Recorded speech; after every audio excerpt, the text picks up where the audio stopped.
আসসালামু আলাইকুম রহমতুল্লাহ। আজকে নতুন আর একটা ব্লগ ভিডিও নিয়ে আসলাম।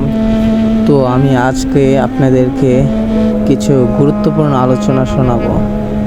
সাহাবায়ে কিরাম ও দিনের তলব। সাহাবায়ে কিরামের অবস্থা একই রকম ছিল।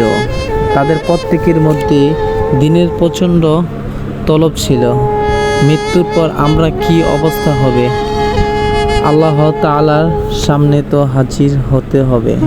তারপর হয় জান্নাত নয়তো জাহান্নাম। আমি তো জানি না আমার পরিণতি কি। এসব চিন্তা তাদেরকে সর্বক্ষণ অস্থির করে রাখত। সেই অস্থিরতার কারণে তারা মামুলি কাজেও দিনের নির্দেশনা খুঁজতেন, কেননা জানা তো নেই সে কাজ আল্লাহ তাআলা মর্জি মোতাবেক হচ্ছে কি না।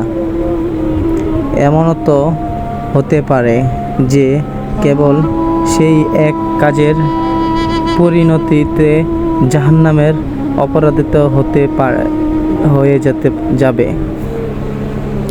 একদিন হযরত হানজালা রাদিয়াল্লাহু তাআলা আনহু নবী করিম সাল্লাল্লাহু আলাইহি ওয়াসাল্লামের নিকট হাজির হলেন।